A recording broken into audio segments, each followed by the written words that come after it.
and Ryan Stone. He's a halfway decent looking guy, a nice smile. You have to get through that wall because he... 79T 2458 Learning Corp Little Red Riding Hood, take one.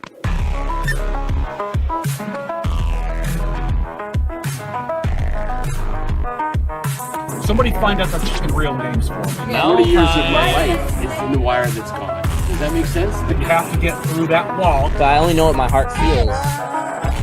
Where they say there are Indian people pooping on our beach. Socially retarded.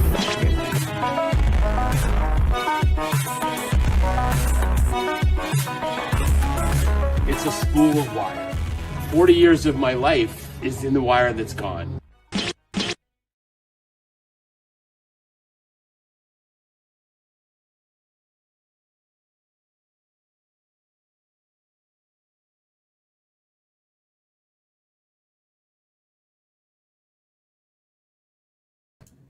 God damn it.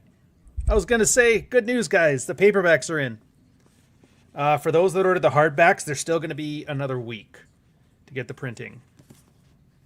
Look at that. For all the autists, covers line up. Everything's in. It looks good. I now have to get the shipping and all the accoutrements on there, so I'm looking forward to it. Anyways, welcome. We got Red Morning. What can I say? It is a bright spring morning in Tirana. You guys are going to get some extreme chiaroscuro in the stream right now. It's good to see ya.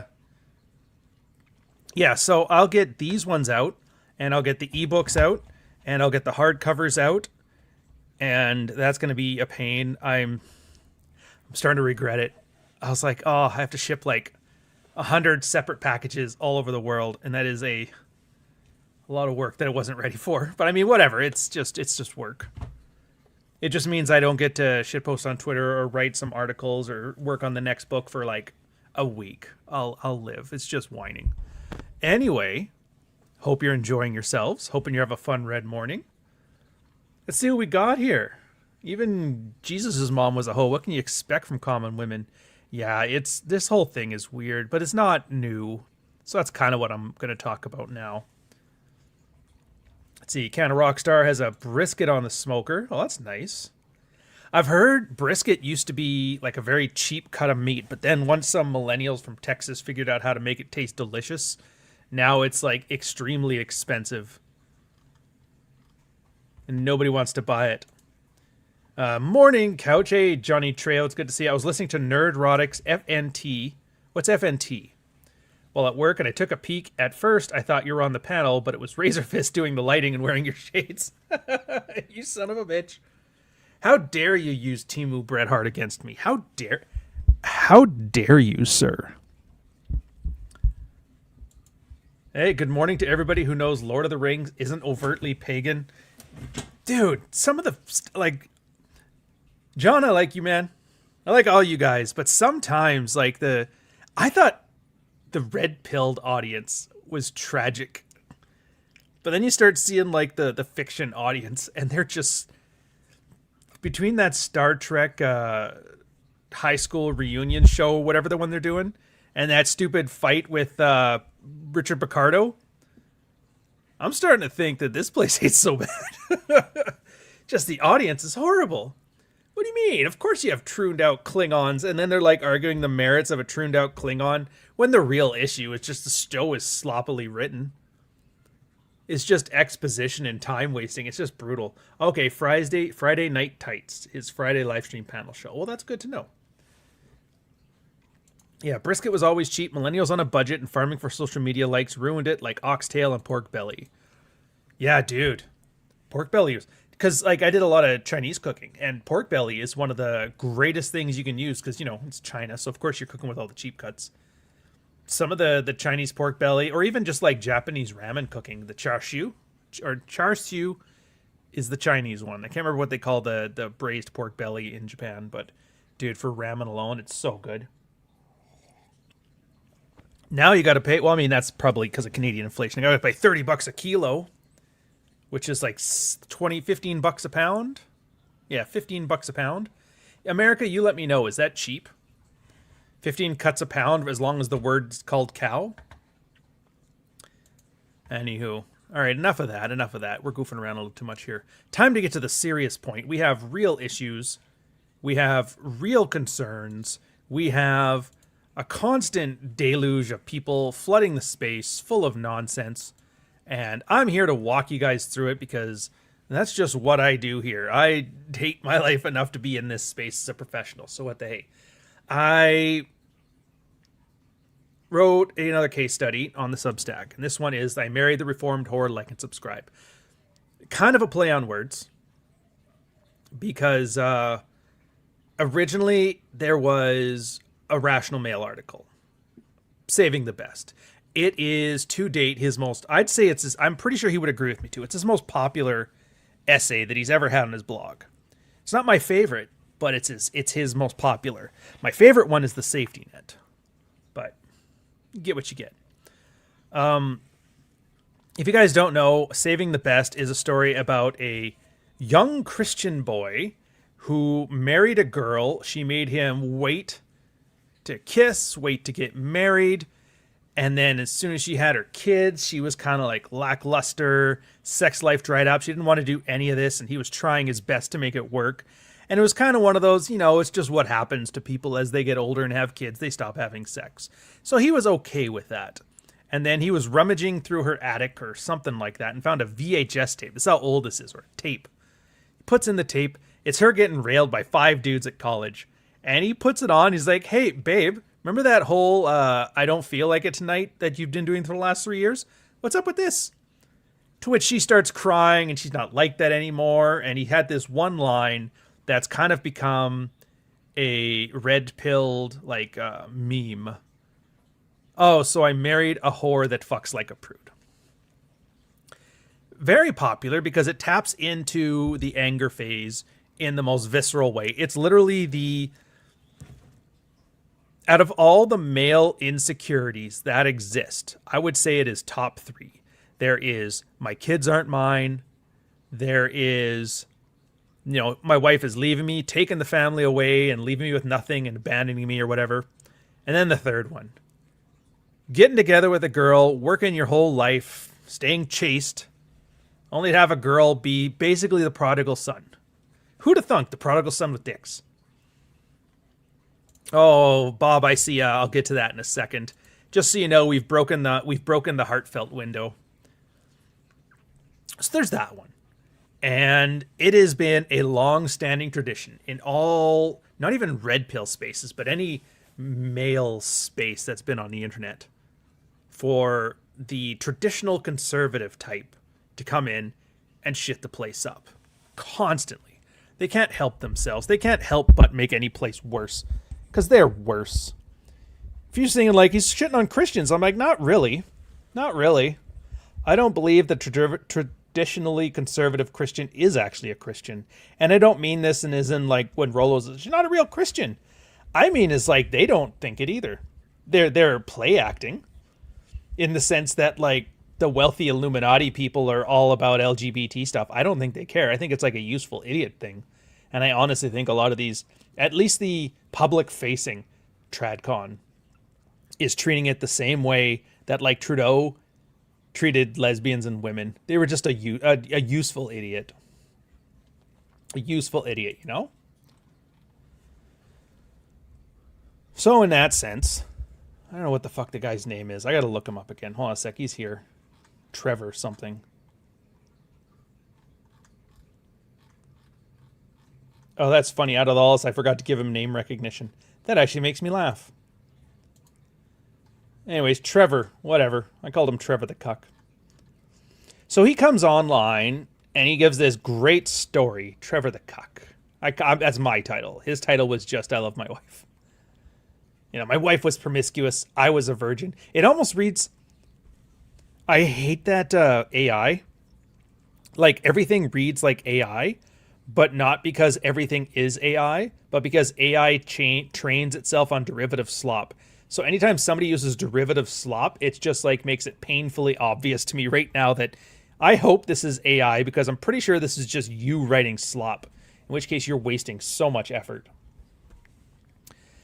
So it's this weird evangelical thing. So they don't have confessions. They don't have confessions in the evangelical Protestantism or Protestantism. What kind of tism is this again? Anyways, for the Protestants, they don't have confession. That's a Catholic thing. So what the evangelicals did is they had something called testimony or testify. Yeah, testification. They testify, which is hilarious. Or testimonials. Testimonials. That's the one. Testimonials, which I find hilarious, by the way, since testimonials are what you see on a fucking infomercial. Testimonial, the George Foreman grill saved my marriage. Yeah, all that stuff. Anyway. And while I get the idea of like admitting your sins on the church so that everybody can like, okay, so there's forgiveness, we're good to go. Fine with that.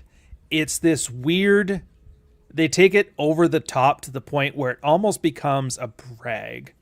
And you start to see the whole trooned out part of it. And I know this is a weird thing to say, but like every time you see like woke shit and SJW shit, like you can clearly tell that they are the children of devoutly religious parents and they're rebelling because they have the exact same playbook. It's just, I can't not see it. Which also lets me know that like, yeah. I know a Christian conservative good boy. He's older, proposed within months of meeting the girl, and she's the one. No idea she's a train wreck. Well, he's about to learn today. He's going to learn today. What's up, stripper? Okay, we're going to quickly pause, get this super chat out of the way. And if you'll see why I waited, there's your answer. Let's just get the big thing out first here. Where is he?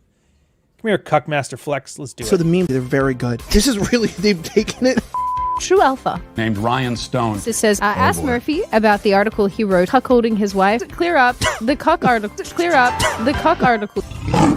Why are you doing this to me? Why are you doing this to me? Why are you doing this to me? If I wasn't prepared to literally impoverish his entire bloodline, I am now concerned for my career. And I'm still recommending clear up the cuck article. You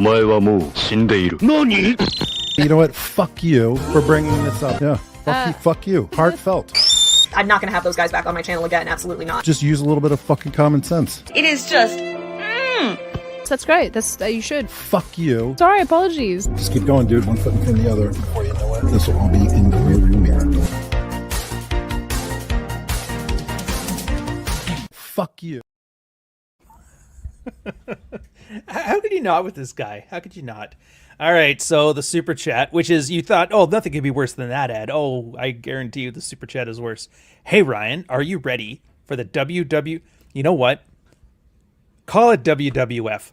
Fuck the World Wildlife Fund. Fuck that lawsuit. I'm not beholden to some American court. Are you ready for the WWF kayfabe debate between not so erudite and Rachel Wilson on the Dallas? Tickets are on sale. People are gonna pay to watch soccer moms micking at each other? You gotta be shitting me. Dude, you know what I'm gonna do? I'm gonna get my mother-in-law and my old lady to like record phone calls and play them in the Toronto, in the Sky Dome and charge tickets for this. You guys will sign up for that? That's awesome. That's awesome. To answer your question, no, I don't give a shit. I'm not gonna listen. I guarantee you it's gonna be two chicks sitting there throwing mud at each other. Here's the one. Erudite. Fucking Edmonton local too. God damn it. Same hometown. So annoyed. Anyway, yeah, embarrassing the city. Edmonton's not exactly known for much after 1987, sir.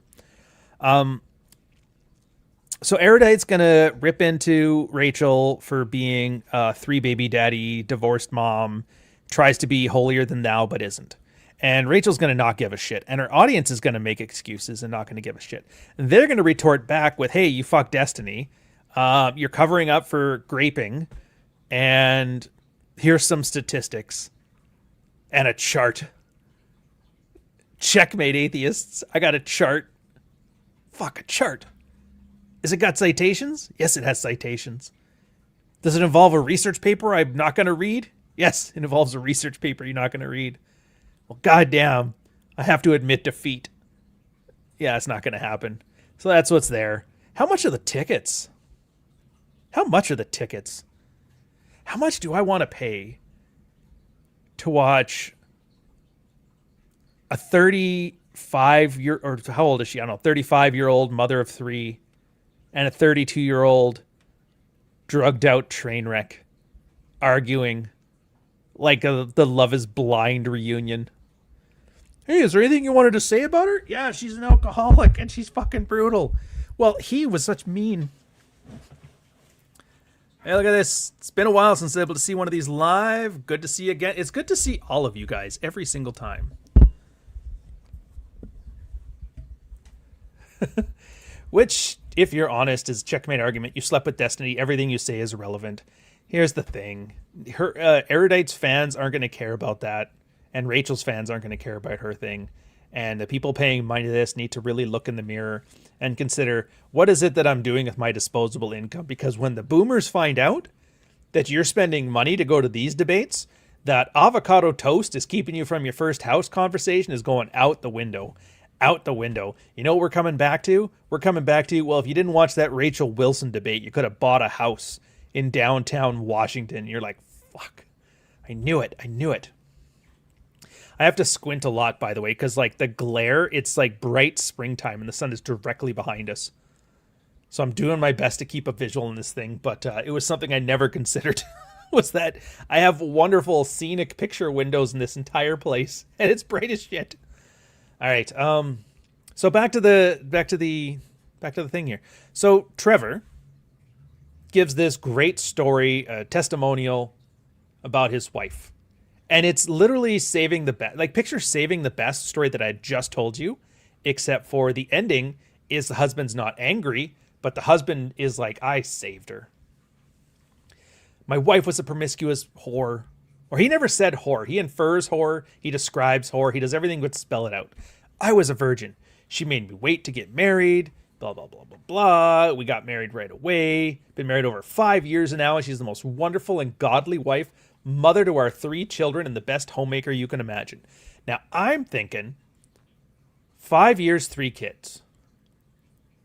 That's fast. That's like Irish triplets.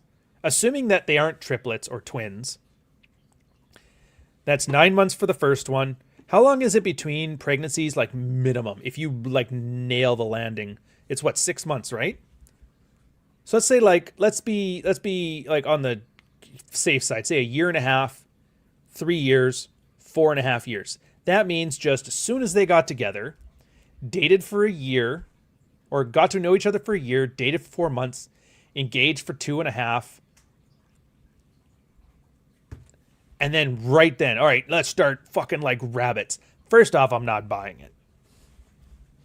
I mean, it's entirely possible that there was like a, because I don't know how old she is. That's the other thing, right? So obviously you see a lot of like the Christians and the Catholics, and especially the Catholics, are really mad against IVF.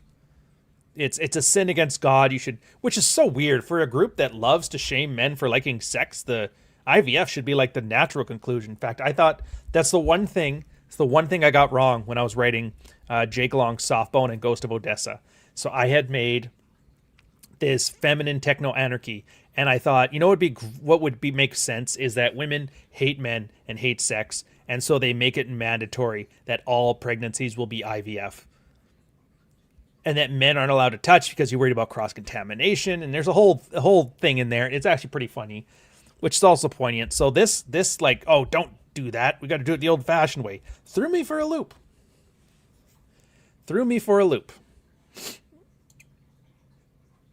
That was my dad's family. He was born an uncle. Oh, fair enough. So I don't know. The timing there, it makes it sound like as long as you're good and chaste and whatever, as soon as you put that ring on there, it's instant. Just going to Pound Town, which is already bullshit. Every guy I've ever talked to in any of my workshops, in any conversations or any lives that I knew, my time in the military was a very open book when it came to gossip. Everybody knew everything about everybody. Not one guy went from, yeah, we waited 5 years not fucking, to, yeah, we started fucking like rabbits. It never happens. When you get somebody who can withhold sex for that long, you're not getting a sexual person. You're getting a person who's using chastity as an excuse for their lack of a libido. Whether it's a libido with you or a libido with anybody, thank you, Uncle Touchy, who knows? And then he throws into like the bait, right? Like she's more pure than most virgins. He's like, yeah, the virgins are cool, but you haven't tried a reformed hooker. And the whole thing, man. And he starts quoting Bible verses into it, talking about how he's one and how she's better than the ones in the other one. And you look at the photo and I'm like, this is so weird. She's got an elongated nose in the photo, which is exaggerated. I almost would think, did they Photoshop this? And I'm going, my spidey sense is tingling, man. I'm like, there is nothing about this testimonial that seems organic.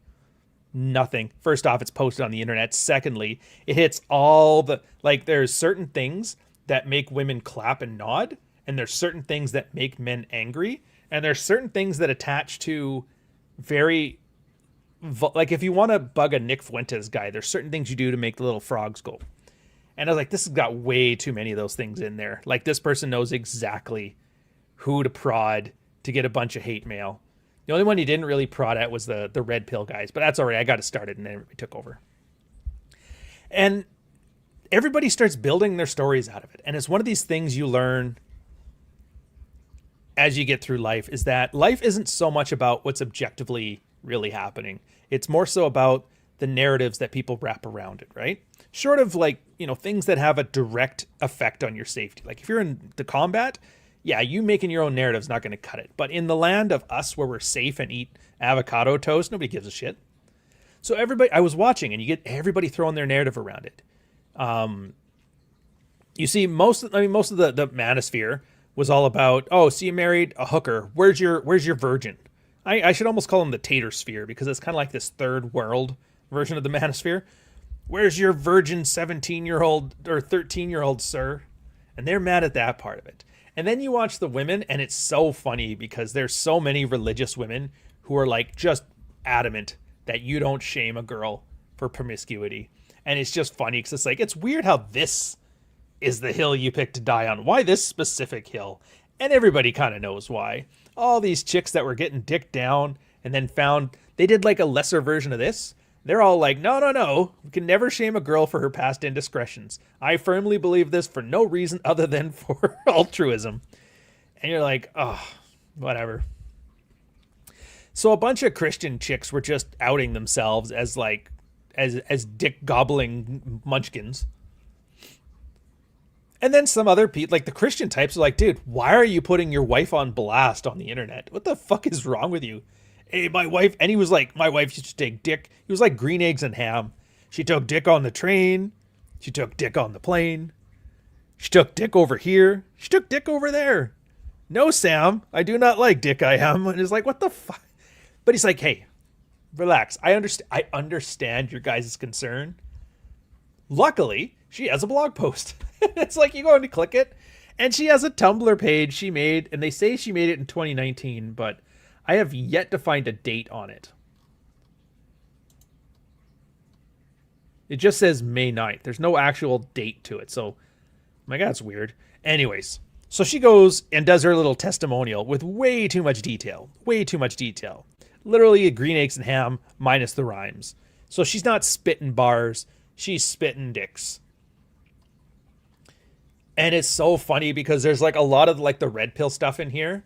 And so part of me wants to think it's legit.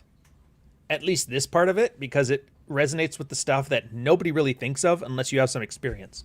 First off, getting drugged up and passed around at 15. I don't know if I told you this, but I remember when I was in elementary school. We were like 12 in elementary school, then 13 to go to high school. I had a friend. Her name was Bonnie. We used to play Nintendo all the time, and it was so much fun. And then the summer she went away and I went away. And then the next year at school, I came back and she was pregnant. And I was like, what the fuck? It wasn't the only one, too. And there was a lot of chicks that were knocked up before they hit 18. It helped inspire one of the red pill things I tell guys about is like women have more experience than you will ever know. The amount of sex they've had and the amount of age that they've been starting is you can't even fathom it. You were still playing Pokemon Gold. She was playing Dick Gold. And everybody always has their little excuses. Well, it's because the predatory seniors in high school. And it's like, whatever. It's still true.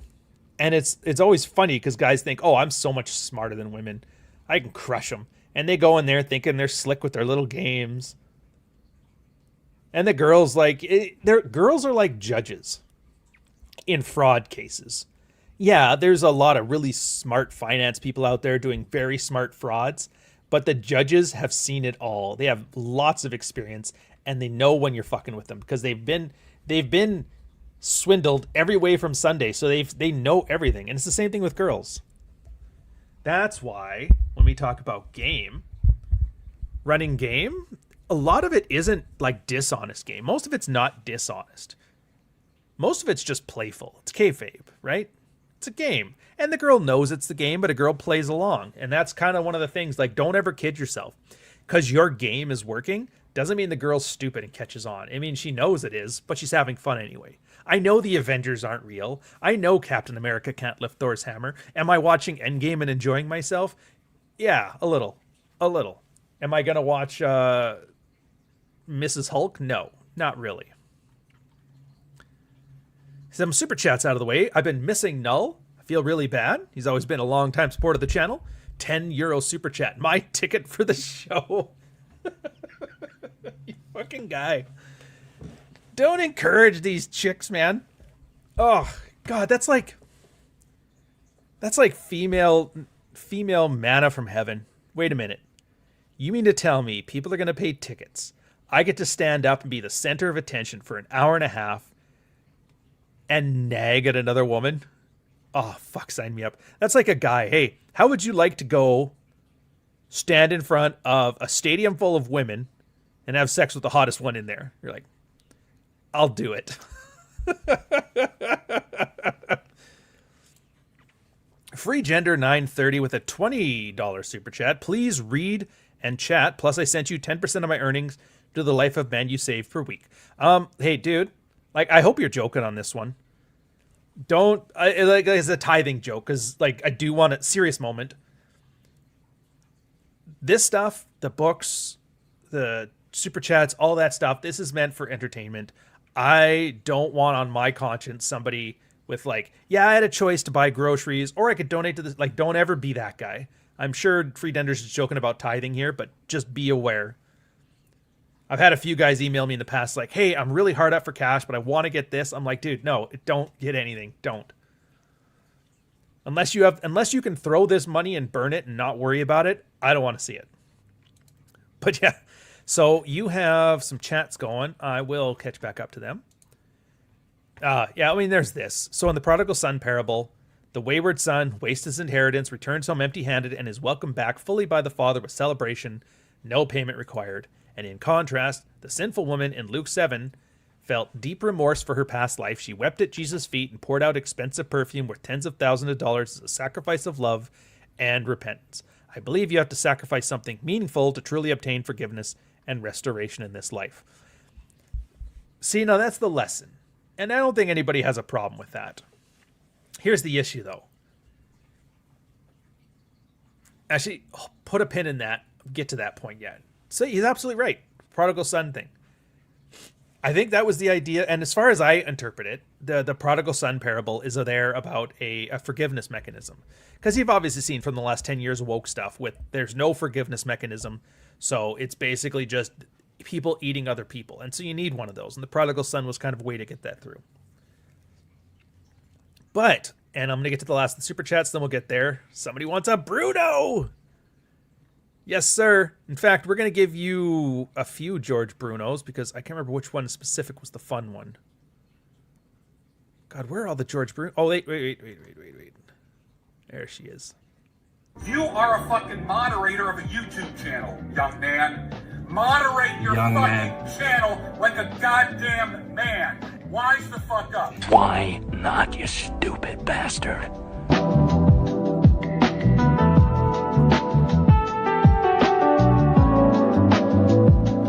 Ryan Stone, another fucking faggot. Socially retarded faggot, okay?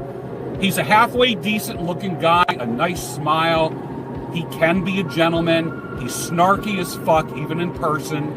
and you have to get through that wall because he puts a wall up. Yet he blocks me and talks shit about me. Somebody find out their fucking real names for me and email me.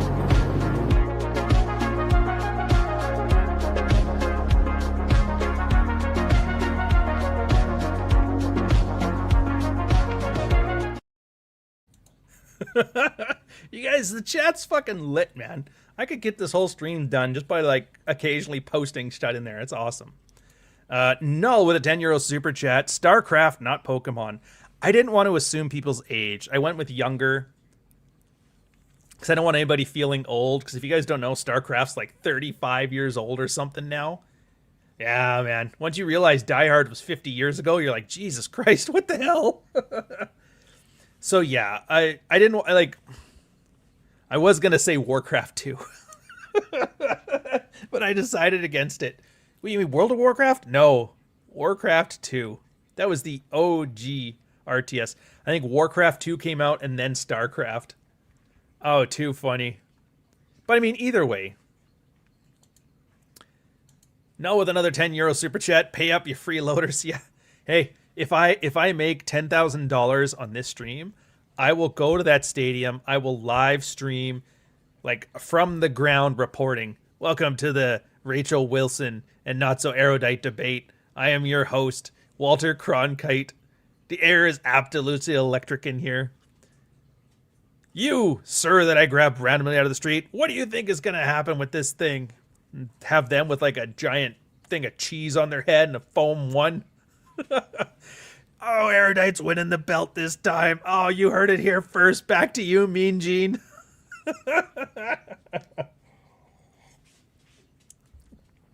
Oh, I wish I could hate that angry. God, who knows? We can always want it, right?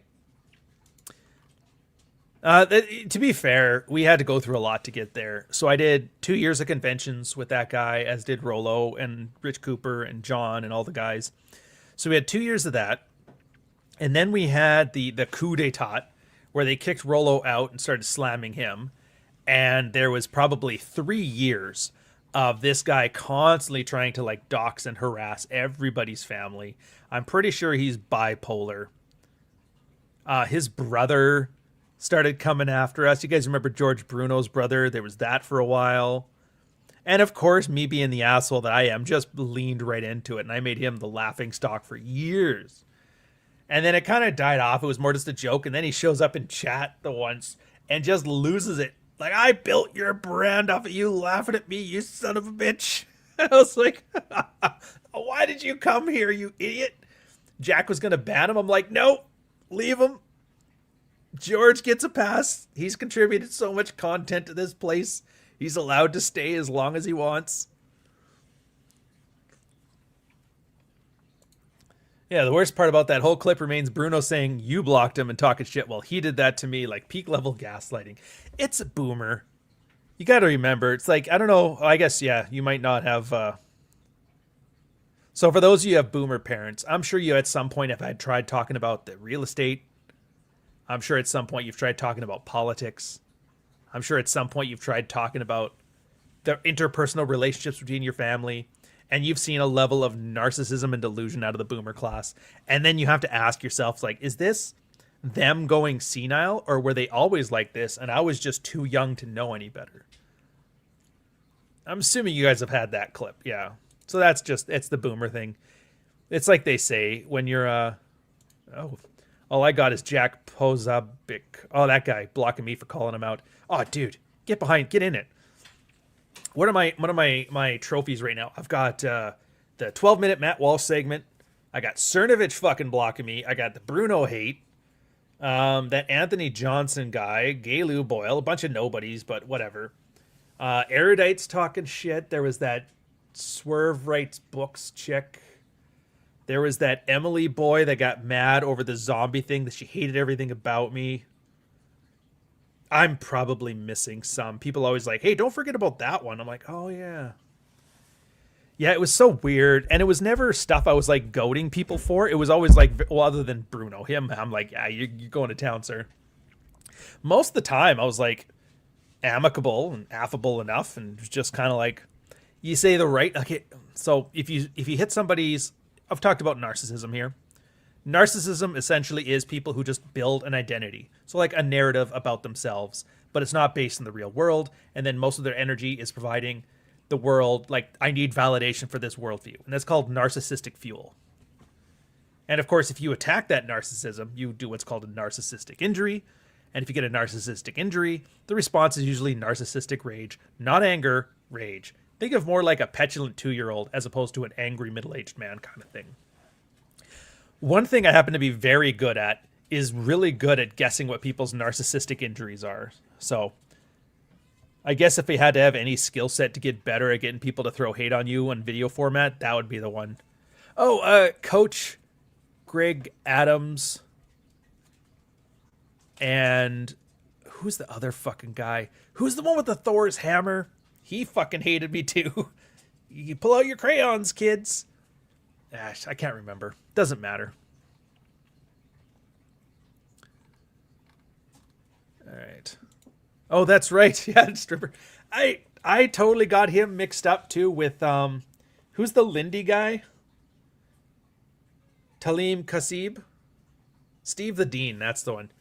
Yeah, so I guess Talib Kweli, which I forgot from like the Common and Erica Badu years. He's on Twitter right now, or he's on Substack right now, calling everybody a Nazi, and it was just like, what the fuck, man? Why are you here? You made a bank in the 90s. What did you do? Did you not pay taxes? Did you Wesley Snipe your future? And now you're writing articles about racism? It's like, bro, come on, man. This ain't even spitting bars. At least make the shit rhyme. Anyways, back to the thing. So women have more experience than you'll ever know. They lose their virginities at 13 to 15, 17 if they're devout. And I know a girl who said, yeah. There's so few girls right now that are virginal past their teenage years that you can kind of name them. It's like news. If it wasn't news, you wouldn't see it because it'd be everywhere. So it's the standard thing. I fell in love with raves. I fell in love with MDMA and dudes. Anyways, there's a whole... The worst part is, like, if you it's a long post, man. And most of the trip is, like, sordid details. It's like everything you would want in a Colleen Hoover book minus the sex scenes. Which is weird for a testimonial that you think she would talking about technique, but no. Spent a lot of time traveling, like all the red flags. And then she found God. He hit her. He did like the conversion of Saul thing. Do you guys know that? It's where Saul is riding his horse, gets struck by the anvil of God or the hammer of God, lightning of God. And then, oh, I'm Jesus. Yay. And then turns into Saint Paul, I believe. And then the rest just saying how great he is. And then she's doing things like playing bingo. And I was like, what in the fuck is this? Like, who does this? Who converts from a life of whoring and has, like, backlinks? Saul to Paul, thank you. It's been a while. And then I'm like, I'm curious now. I'm curious. So I kick on the guy's profile. And he's a fucking PR member. He's like, he runs a PR firm, and you click it. It's like, hey, do you like God? Do you like social media reach? Well, I'm promising you 50% increased social media or your money back. And I was like, son of a bitch. Everybody's attaching their brands and their hopes and dreams onto this shit. And it's a fucking ad for somebody's PR, man. I was like, you son of a bitch. You got me good. Son of a. And then now you have to reconsider everything. Like, how much of this is even true? Oh, she wrote this post 19 years ago. It's like, I don't know if she did. I could Internet Archive it. And actually, you know what? It takes a while, but I will curiously look this up. So they said it was 19 years ago. Internet Archive.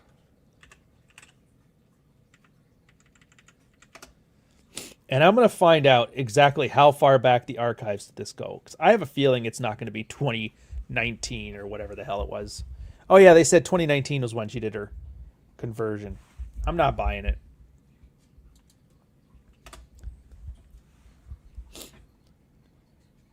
Yeah. So the first one is in 2021, and then a bunch more in 2024. So it's like every 2 years somebody takes an archive of this one. Interesting. Oh, there is no... Oh, there it is. The one snapshot. I will laugh if it's some random shit and they just changed it to read like this. Oh, if you guys want to follow this along yourself, here you go. Here you go.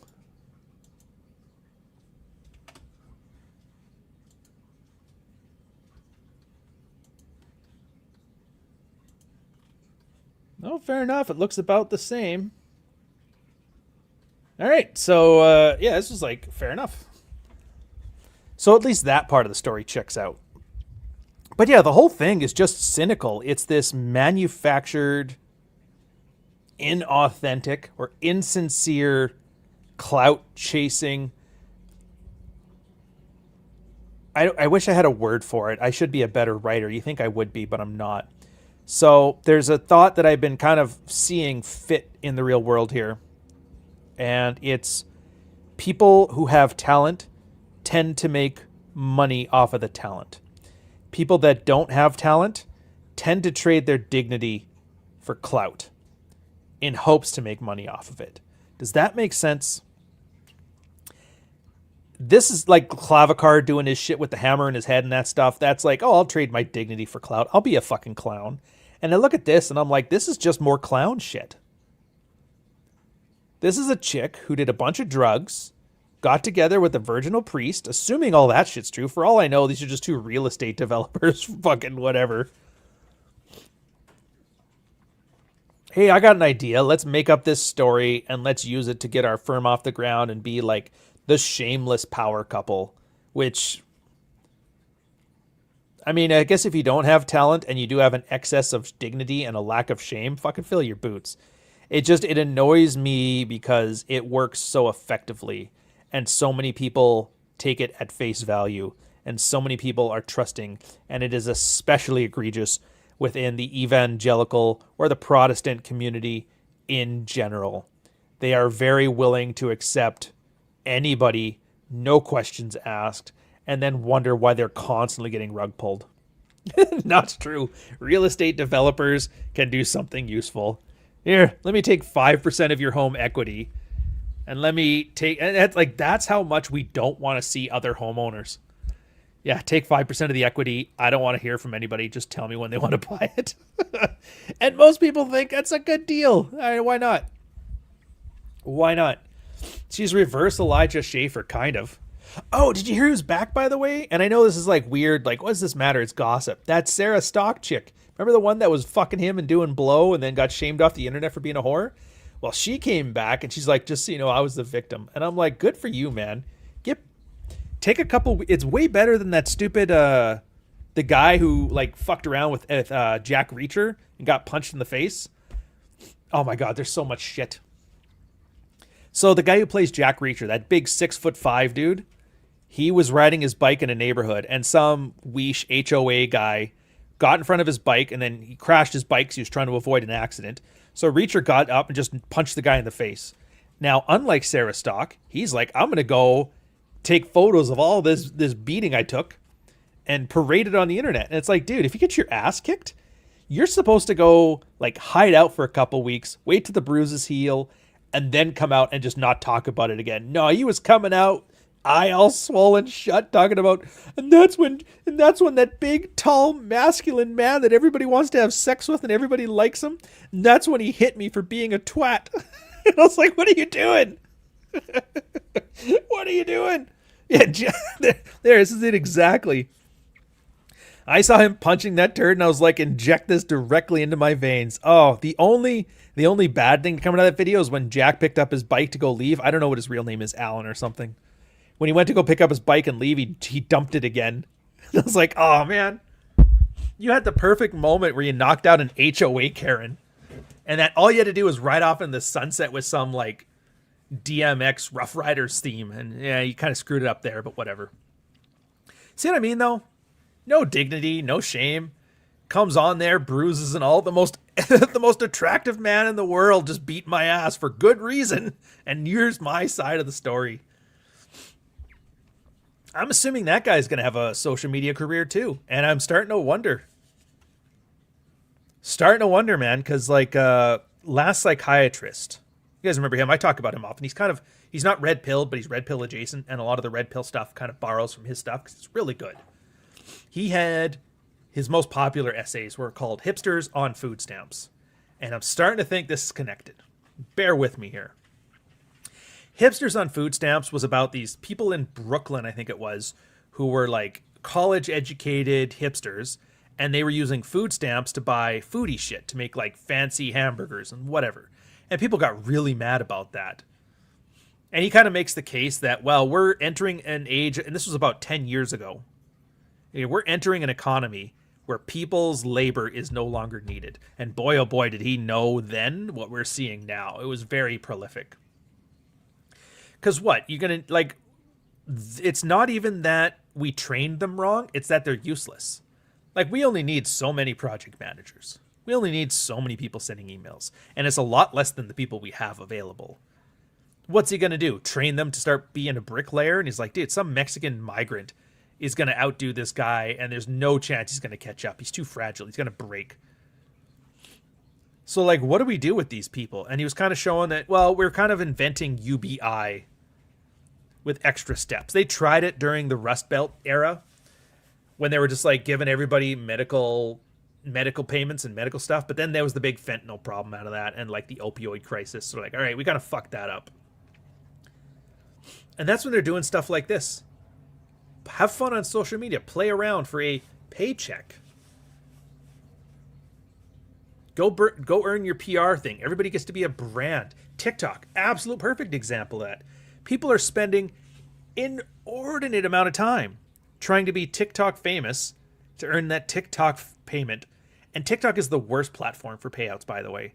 If you look at every platform, YouTube has been through like 5 adpocalypses. It pays like shit right now. It really does. If you've ever wondered why like my content has really taken like a prolific dive, it's because like, why am I going to waste my time here?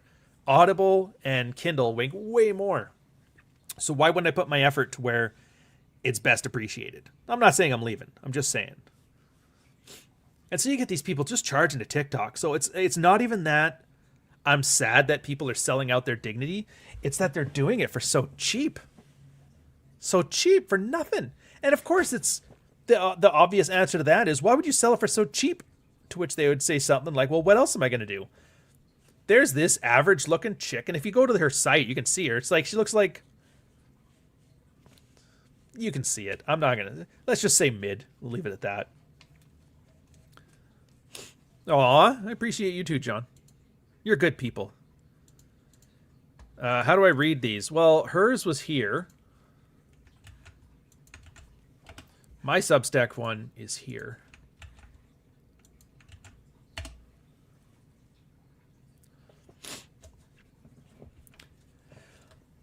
And to be fair, I don't actually agree with this whole UBI, like, fake employment shit, this Potemkin Village employment. I think by doing that, it's actually preventing us from coming up with stuff. Because, yeah, I get it. Once we no longer needed everybody as farmers because factories were taking all the works, nobody thought of, like, just handing out free bread.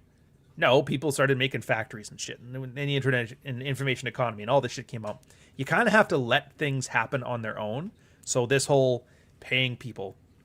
And you see tons of examples of it. Dude, you ever watch the Caleb Hammers thing, the financial audit? Which, look, I'm not saying that he's just Myron with finances and a millennial snark to him, but I've watched 2 of them now, and I've seen clips from others. About half the show is talking about how the dude beats his wife. What show? All of them. Either he beats her, or she beats him, or they beat each other. And it's not even fighting over finances. They just beat each other because I got temper issues. Oh, I got a drinking problem. You're like, what does this have to do with fucking debt? So people are beating the shit out of each other and then buying $80,000 a year in Pokemon cards or Beanie Babies or whatever the fuck they're wasting their money on. And it's just, what are we doing? Oh, but the big part of it is a lot of them almost like half of them are military veterans on disability, and they're functional. Like the only disability is being a dumb fuck, and I don't think there's a disorder for dumb fuck disease. A lot of them are fat too. I guess fat's a disorder. I have ate too much fucking Cheetos disorder. But I was listening, and like, how much do you earn from your medical pension in the military? About $7,000 a month. I'm like, wait a minute. You mean to tell me you earn $84,000 a year because you did 3 years as a supply tech and got psoriasis on your hand? Are you fucking kidding me? And then I was thinking back to my time. I thought I was taking advantage of the system, to which I would suggest anybody, if you're in any position that you meet the textbook definition of any policy in any government situation, take that money. There is no reason not to. Look, there are a lot of people that are going to be scamming a system, and I take my cues from game development. If there is a bug in the game, the only way to get the devs to address it is to exploit the shit out of it. The only way that gets fixed is if everybody takes it and breaks the system. So you owe it to yourself as a patriotic American or Canadian to act like an Indian in a brand new country and just take it. Take it. Where was I going with this one? Oh, yeah. So like it's like UBI, and all of this stuff is kind of like this weird, unproductive, productive UBI system. And I don't like it. Because it has that, there's that extra level of indignity. You know, the one where like the rich guy, you see it in movies all the time where the rich guy eats a sandwich. He's like, oh, I can only finish half of this. And he gives it to the guy. He's like, here, take that home and feed your family. Don't be proud. It's like that. I don't like that. I really don't like that. There's actually few things in the world that are pet peeve fucking irritating to me, like serious irritating. And it's people looking down on honest working dirt is one of them. And that other one, that kind of smug, well, I have money. I'm like the treating the waitstaff like shit thing. I don't like that. And that's another reason this whole thing just gets me. My only question is, do the people know they're being treated like this, or are they or do they know? And that's the worst part. They know, but that guy pays well. Fuck it. It's like literally selling your soul, which is bad enough. But then you're like, oh, but these are like devout Christians. They're good people. It's like, dude, maybe that YouTube conspiracy is right, where evangelical Christianity was a psyop made by the CIA, because these people are like the perfect consumers. They will buy anything. Anything. The VA is so corrupt and inept. Trump promised to fix it in his first term, but it's to his detriment that he never did. Yeah, I don't even know about the VA in the States. In Canada, I just know about ours, and it's it's weird too, because so I have a friend got psoriasis, the skin one, and he managed to get a medical release out of it, which kudos to him. I kind of suggested he do it because of seeing what the situation does. For him, it was so they had to give, and it's Canadian healthcare, right? So they start you off with, he said they would start you off with a corticosteroid, and then there's sun treat, so like tanning beds. It's a deal with it. And if you do the one and it doesn't work, which it never does, but it's cheaper, then you try the second one and that doesn't work because it never does. Then there's this injection that you're supposed to get, or pills or something like that, and then you have to get medical tests every 6 months, because just in case it fucks with your liver. And right there, that was like the key. That's the key policy change. Doesn't matter what you're getting, by the way, is if you require testing every 6 months to make sure it's not poisoning you or whatever, medical release, because you need at least one to be able to go on deployment for 12 months. So if you require a medical test and they don't have those services on board a ship or at a forward operating base, then you're considered non-deployable, which means you're unemployable. Bam, medical release. Now, because you're medical released, you're entitled to X amount of dollars based on what your injury is and blah, blah, blah. It is so funny that how much, like, and it's all tax-free. So he did that. He's moved on. He's doing really well for himself too. And it's just funny because I have 3 other friends that I'm thinking of right now that are still in the military. Well, They were still in the military. 2 got out, 1 still in. Well, they were kicked out. Medical. So the one that left on his own, did the medical thing, got a good payouts, doing great for himself. The other 2 still having to work hard, not doing as great. And they were like, no, man, I'm too proud for that shit. The one, his like, the disc in his spine, just fucking gone. He's like, I can't bend down to pick up my kids. It's like, well, why didn't you get this checked? He's like, oh, I just didn't. They don't have like a record of all my medical things, and they never got it. So he basically didn't take advantage of a system that was easily exploitable for a genuine thing because, you know, he wanted to do things honestly. And that's such a on the nose story for what's going on now. Second one, same thing. And they worked him to death. They literally kept throwing him on deployments and giving him extra stuff.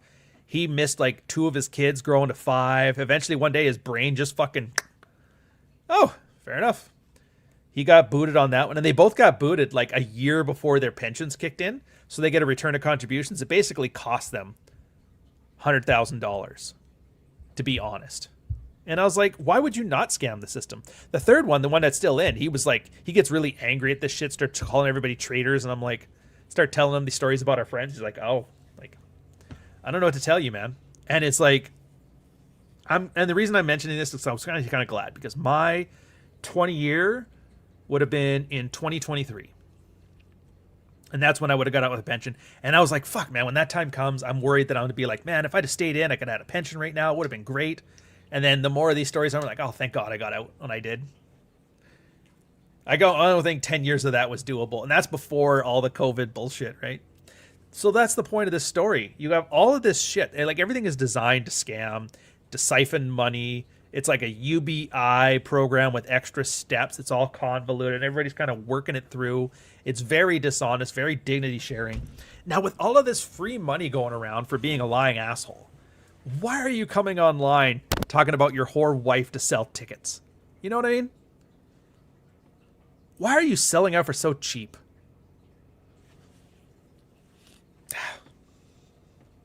Drives me nuts. And then everybody else is siphoning off it too. And granted, I kind of am too, but at least I'm telling you I am. And the meta way of like, yeah, I'm not bullshitting you, but this is my work and I'm going to brand about this. So fucking buckle up. I'll try to make it entertaining. Oh, hey, I did not like, from Null 8641. I did not like you at the beginning. I liked Carl. I'm glad I stuck here. You know what's funny, Null? Nobody liked me. Everybody liked Carl. It was those fucking battle rap Mortal Kombat things he did, man. Just crushed it. That's why I had to kick him. Oh, I'm just joking. Yeah, it happens. I'm one of those guys. Like I'm not instantly likable. Like it takes like a year to get used to me. Even my best friend right now, for like the first 6 months we lived in the same mess, he never even talked to me. Never even talked to me, and I never talked to him. Turns out he's the same way. I know. Oh my God, you don't remember. So Carl used to be the co-host of this show. He was the anonymous European living in the States, running his own distillery. His wife stabbed him. He got divorced. And then he started like all of the manosphere and red pill stuff you see about dating and sex and Tinder and all this shit. He literally did it all. He field tested everything. And that's why I'm so like utterly confident here about what I'm talking about. You've been in a relationship for 15 years. Yeah. But my co-host did everything. And I mean everything. There was a thing called the Anthony Johnson, the dream opener. When he's like, yeah, when you first match a girl on Tinder, you say, hey, I want to come on your face and make you my girlfriend. He's like, all right, fuck, I'll try it. Got his account banned. He's like, yeah, that fucking sucks. Tried it on 5 chicks, not a single one liked it. And he's a good looking guy too. He did the thing. He did 50 dates in 60 days or something like that. And he literally showed like what actually matters in pickup and flirting and texting, like how many texts, all that stuff. And he found out like almost all of it is bullshit. Almost all of it isn't needed. It's completely unnecessary. He had his moment from meet to lay down to like 12 minutes, which was insane. And that's when that's why when I tell you guys like pickup artists, it's just training wheels. It's there to give you the confidence and put a system in place so you can practice this stuff, get some reps in. And then when you're where you want to be, you don't really need it anymore. That's where that came from. So it's all based on stuff. He's right. You're an acquired taste couch. It is. Well, even Flawedzilla said that too, right? Remember, we had him on there for a bit, and I had him on. He's, by the way, his channel's taken off. He's doing well. He and Adam, every now and then I sneak in and watch some of their stuff. It's always good to see those guys doing well, especially after how Tim Pool treated Adam. But, yeah, he was like, at first, I just saw you shit on Myron. I'm like, what a hater. And then he actually listened. He's like, oh, that kind of makes sense. So, yeah, trust me, nobody likes me at first. Nobody. He always takes a while. Yeah, economics combined with dating. Jack actually has the last copies. He has a book called Gendernomics, which is like literally sexual marketplace with economics. It's this one here. I did the graphic design cover for this one because his original book, he had this other guy, Illimitable Man or whatever, do the cover for it. And it looked like a textbook from the 90s. And I was like, no, man, let me do you something a little nicer. He goes, thank you very much. Anyways, Jack did his audiobook. So you can't get the book anymore, but the audiobook is still available on Jack's thing.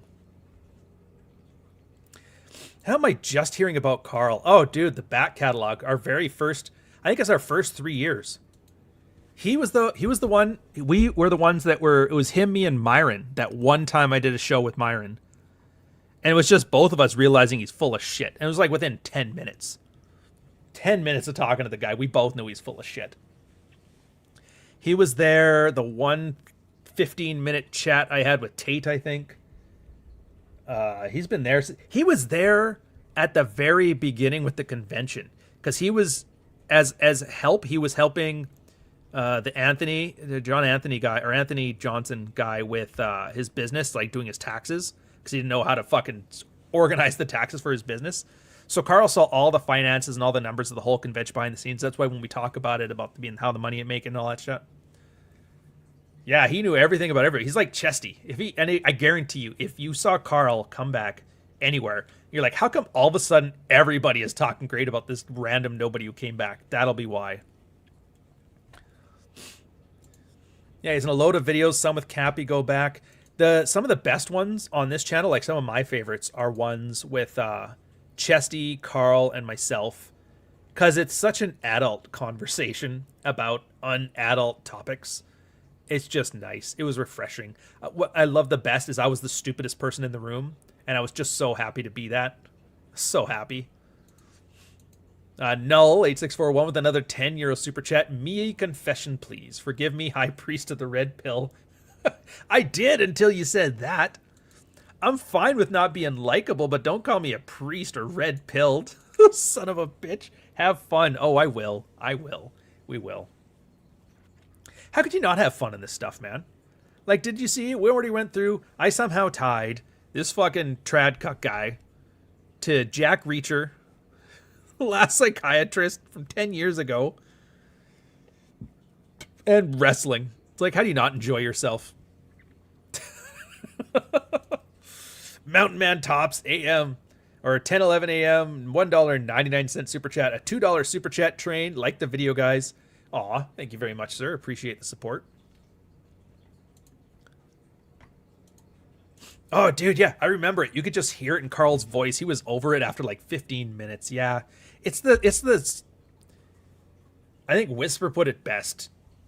He had, I think his post was something like, oh, I think it was from Jordan Peterson is not your friend. And he was mentioned like every 10 years, some new trad cut comes over there, tells you to be more responsible and, you know, forgive them hoes and shit like this.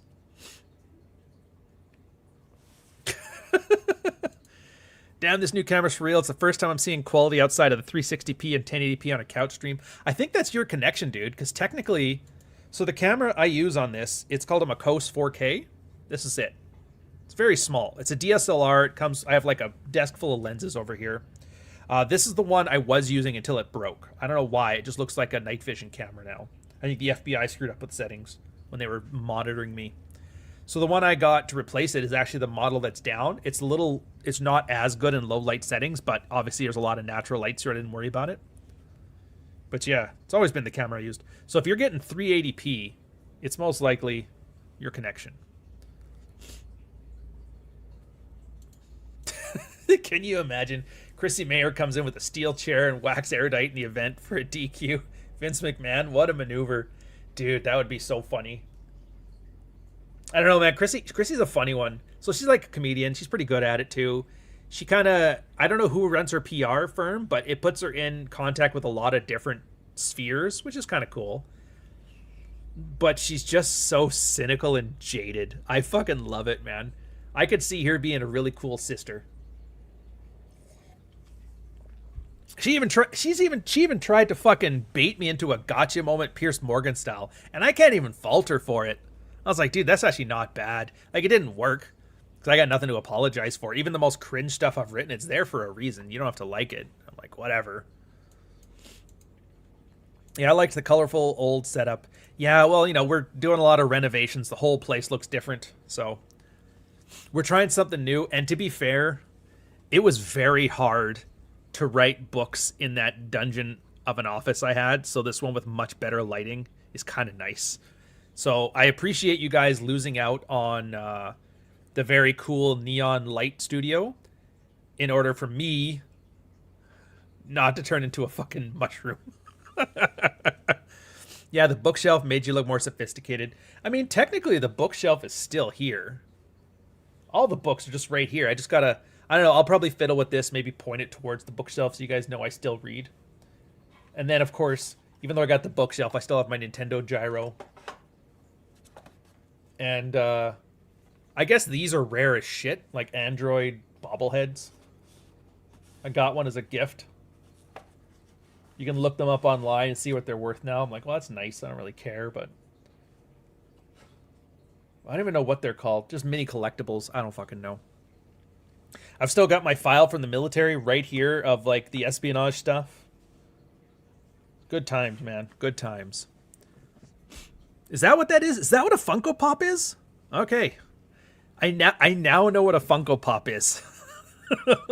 Yeah, no, I didn't collect it. It was given to me. Had some friends that worked at Google in the Montreal office when I lived down there. Oh, fuck, man. So back to the article. I'm looking at it, and it's like, I'm watching Rolo, and I'm watching Jack, and I'm watching Nuke, and I'm watching Pearl, and I'm watching Tate and Myron, and everybody else, and they all have their narratives on it. And there's so many of them, I'm not going to tread old ground. You know the one. Like where the girls who say they're above this for some reason decide to defend Sisterhood Uber Alice more than anything. Women try to make an equivalency saying, well, if the girl's a sex slut, then it must have been all the guys are sluts too. Like it's fucking equal. Then you have to go into the alpha bucks and beta bucks, where 80% of men are losing out to top 20%. And then you get into that whole thing. And then I have to talk about like the matrices of social interaction we have. So like the top 20% of men is very situationally specific. It's not some global 20%. And it's like, we've done this 6 times already. Do I really have to go every time some ex-whore starts talking and then other ex-whores got her back? Do I have to bring up Michael's story where everybody's like, well, where's your virgin wife? And then you have to point out, like, dude, all girls are like this. Why do you think every girl who's nice and devout and Christian and holy comes out of the woodwork to defend any chick that's been taking too much dick? Because by condemning her, you're condemning them. Just assume that every girl lost her virginity at 15 and act accordingly. And so it's like, do we have to do that again? Like, no, I really don't want to. And I'm sure you guys don't want to watch the same fucking episode 5 months in a row. It's tiring. I'm tired, boss. Yeah, fuck. And at the end of all of it, and that's the part that gets me, it's all manipulation. All of it. I could give you that speech. I could give you that angle. I could talk about this, but then it's just me pitching my brand because I know it's disingenuous. How do I know that? Because the guy's disingenuous. Biblically sound Christian ministries grow your social media 50% or more in 3 months or will work for free until you do. You go to his profile. It's like he's got his Christian social media growth agency. He's got his X account, he's got his Instagram, he's got his Facebook, and he's got biblical YouTube videos. And it's not even a good channel. It's like 2,500 subscribers. And I'm not shaming him for having a small channel, but it's just like, if I'm going to come out here and talk about all the dick that my old lady took over since she was 15, I'm going to get at least 10,000 subscribers. I'm just saying. Any less than that, I'm not wasting it. It's like wasting a face reveal at 100 subscribers. What the fuck are you doing, man? Anyways. Yeah, Jesus saves, but who's buying? Plus the fact that it's like, it's almost derivative at this point, this kind of shitty social media shit. Because, like, my girl, huge fan of this TV show called Love is Blind. You ever heard about it? Oh, hey, Couch, you're the only Rollosphere tuber I still watch. You poor bastard. We just got to get one last one out of you, and we can get you finally ahead of the game. At church, you can tell she's ran through because of how creepy their eyes are while talking about scripture. No thanks. I'll tell you right now, if you see a girl in church that's not there with her husband, that met before they went to church, they're all run through. Do you know why? Because the church offers forgiveness. And who needs forgiveness? You get it. Anyway, so she's a fan of this show, Love is Blind. And I'm a fan of not watching it, but it's on, and I'm picking it up by osmosis, and it is so funny that every season they have, like, because I know it's reality TV, so they manage to artificially grab people that resonate with certain demographics. So you can always see the same thing. You see man children, you see love bombing types. It's like, you want these guys on here because these are the type of guys that girls were dating and they hate them. So we're going to find archetypes of them and put them in here. And it's just so funny when they put the girls in there because there is always a hot single mom. And it's just hilarious. And it's the same as this, right? Where it's like, dude, this chick is gorgeous. She's got great tits. She's in shape. Yeah, she's got a child. So why is nobody trying to settle down with her? And then about halfway through the season, you find out. I'll tell you right now, it's because she's an alcoholic who's violent with anger issues. They all are. This one poor bastard went on that show thinking he was finding love, and yeah, I took you to a wedding and you got drunk and threw a bottle at my head. And I was like, oh, you poor guy. But they're all selling. She was selling chastity and how her daughter is her world and shit like that. And every time he would bring up her alcoholism and that, she was like, why would you do this to my daughter? And it's like, look, for all I'm saying from this part is, guys, if you don't have a level of cynicism when you see people disclosing their information on the internet, then I don't know what to tell you. I don't know how to make you more media savvy. And by making you more media savvy, I make it less likely that people are going to manipulate you in the real world, you know? Yeah, throws chairs. I like that one. 10,000 subscriber, 100% speedrun, glitchless, any percentage. That was my thing for Clavicar when he got arrested by the fish police for shooting that crocodile in Florida with a pistol. I'm like, Clavicar, white trash, 100% speedrun, glitchless category. Marshall McLuhan really had a point with all this, by the way. Like, the medium is the message. What that means in this case is, like, the method in which you found out about stuff really should inform you more so than the content. It's all about subtext is what I'm saying. Subtext, you get it? The text that's surrounding the stuff that's obviously there, which sucks because apparently most guys are autistic now. So to ask them to understand the underlying thing underneath the text is a bridge too far. Here's the point. So if you're seeing it on social media, it's not organic media no longer exists. Nothing comes to you by accident. Somebody put it there. So this guy here spent money. I don't know where exactly. I don't know how exactly. I don't know who he gave it to. I don't know what he got in exchange for. But his goal was to make sure you saw him talk about his ex-whore of a wife on social media. He wanted it there. He wanted you to see it, and he spent money to make sure it happened. Just knowing that should tell you something. Does he really believe that she's born again and devout and stuff like that? Probably not. And if it's so, it doesn't really matter. Not to him. Is he embarrassed? Obviously not. Is he using this to get your emotional heartstrings tugged? Absolutely. And dude, even if you know it's fake, you still fall for it. I'm shit posting it and writing essays, same as everybody else. And I know it's bullshit. Well, your essay said it was bullshit. Yeah, but it's still there. It was, I'm jumping topics, but it gets to the point. It reminds me of an old Soundgarden interview, Chris Cornell. and they were talking about how Nirvana had just gotten on the cover of Rolling Stone magazine, and they had a shirt on. Kurt Cobain had a shirt on that said, "Commercial music magazine sucks," or "Corporate magazine sucks," or something like that. And like, yeah, you see this Chris, he went on to Rolling Stone with like a Rolling Stone magazine sucks shirt. He goes, yeah, but he still went there. Can't talk about how you're legit. And Chris Cornell is legit. Don't get me wrong. He drank himself to death with his music career. It does not get more legit than not committing suicide or getting murdered by your wife. Oh no! Lotus Eaters covered the story. Came here first to avoid any TradCon LARPing. Yeah. Look, I'm like, Carl's a nice enough guy. I'm not against him or anything like that. But I know he's pushing a certain worldview, and I'm pretty sure he was all about, we need women to be 18-year-old virgins barefoot in the kitchen, and anything outside of that is just. He just hung himself. Oh, did he hang himself? Wait a minute. Oh, am I thinking Scott Weiland?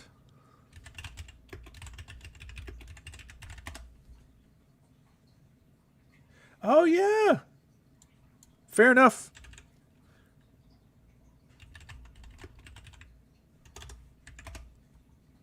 Okay, yeah. So I got them mixed up. I got Soundgarden and Stone Temple Pilots mixed up. It was Scott Weiland who drank himself to death. Chris Cornell hung himself. You're right.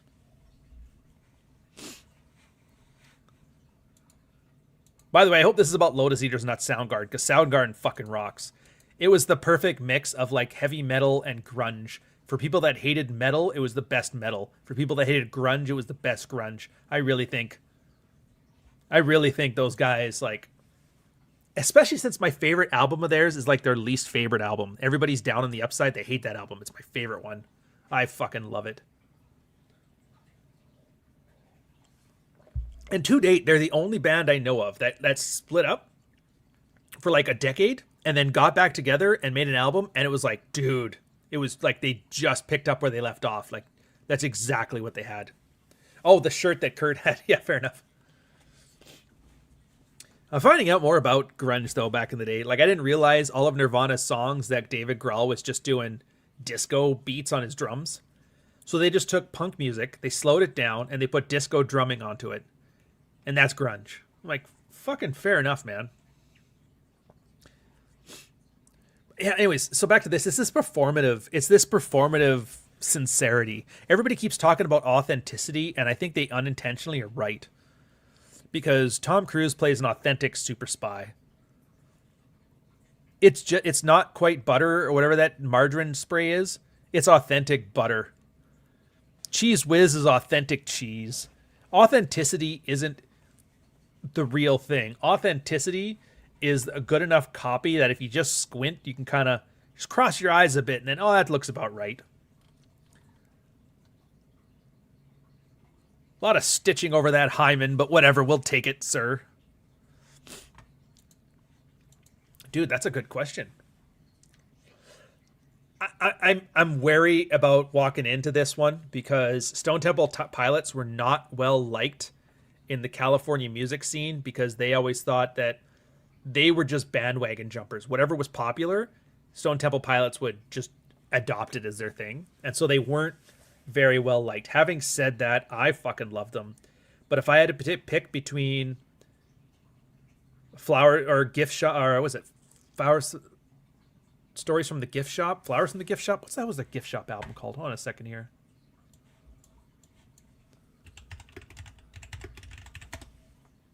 Tiny music from the Vatican, songs from the Vatican Gift Shop. That's the one. If I had to pick from that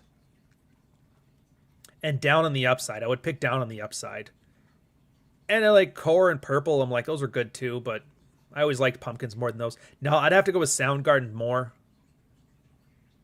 But the Pilots are like the, you know what they are? They're the Bret Hart of music. Nobody's favorite wrestler is Bret Hart, but Bret Hart is everybody's top 3 wrestler. And that's how I would say the Stone Temple Pilots. They're everybody's 3rd favorite band. Everybody's. Whammon took them from us, guys. Be glad. Look, I get there's a lot of hate for Nirvana now, but imagine if he was still alive today. Oh, God, he'd be talking about troons and Trump, and you don't want that.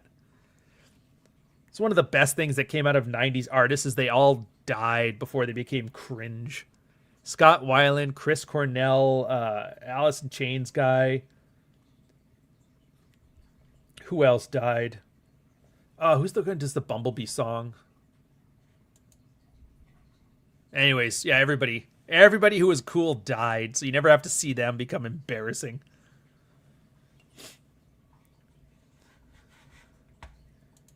Yeah, was that a Pumpkins concert for work? Some of their stuff is pretty metal. Oh, dude, 100%.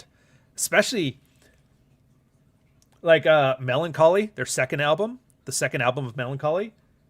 A lot of like really heavy shit. They're technically psychedelic rock, but they listened to a lot of like metal growing up and like random shit that only metalheads knew about. So a lot of their stuff's inspired by it. Heck, Zero is technically one of the better heavy metal songs. And that was like one of their poppiest tunes. Yeah, I've seen their concert 3 times here in Toronto. They always go and play over by the Argos Stadium. And it's so much fun. So much fun. And it's just funny because Billy's out there and he's got his pot belly and he looks like your middle-aged uncle, but he fucking shreds, man. He and James are just fucking killing it. Jimmy on the drums. Of course, they don't have what's-her-face. They don't have, James Iha, Jimmy Chamberlain, Billy Corgan, and the fuck was her name? I can't remember the girl's name. But they didn't bring her back on bass because she hasn't played in like 20 years and she has a bit of a drug problem. So it's like, all right, whatever. Oh, I know he's into wrestling. He owns... how much of it? He owns wrestling. I can't remember which one, though. It's either like a large stake of WWE Entertainment or he owns like one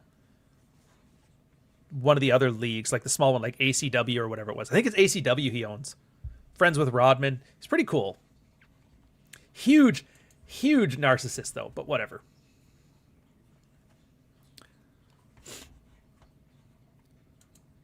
Melissa Off Del Mar. Women are interchangeable, I guess, even in bands.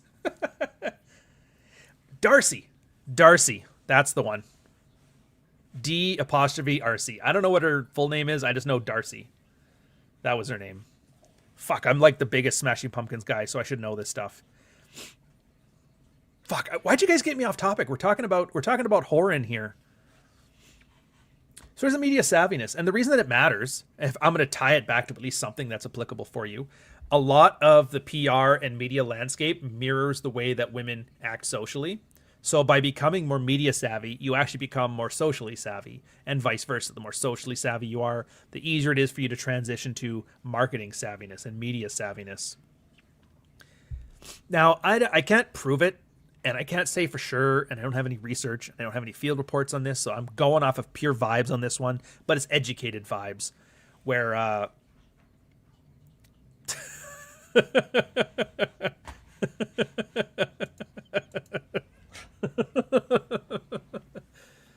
Too funny.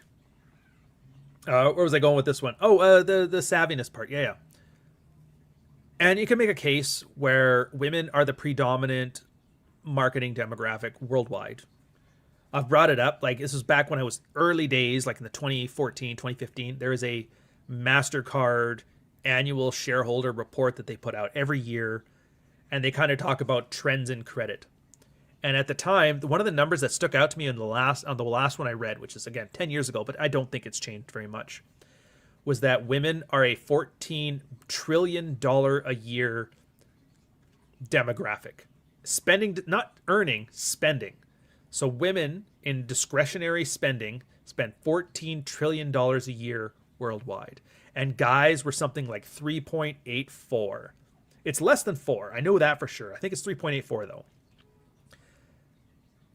Of course, worldwide, men earn, it was something like 60-40 earning from men to women, which I'm sure that number's gotten probably closer to equivalence now. So it just goes to show you, even though men are predominantly earners, women are predominantly spenders, and it's not even fair. And all of this shit you see, like, why is everything appealing to chicks right now? It's because chicks have all the spending decisions. There's a reason Gillette made those razors, and it's like, yeah, boys suck. You know why? It's because the resentful bitch wife went and bought razors for her husband, and she just remembered the brand that hated him as much as she did.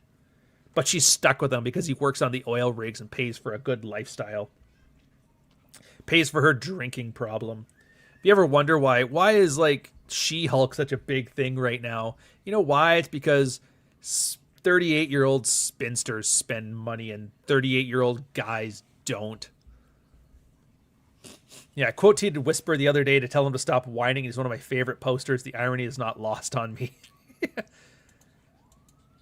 See, I'm with you on that one. I saw that one too, Nuke. Part of it too is kind of the... Like, does he know he's doing it? In which case it's kayfabe for the audience. Or does he not know he's doing it in the sense that it was just all a LARP? Neither answer's any good. I'm pretty convinced it's just the LARP.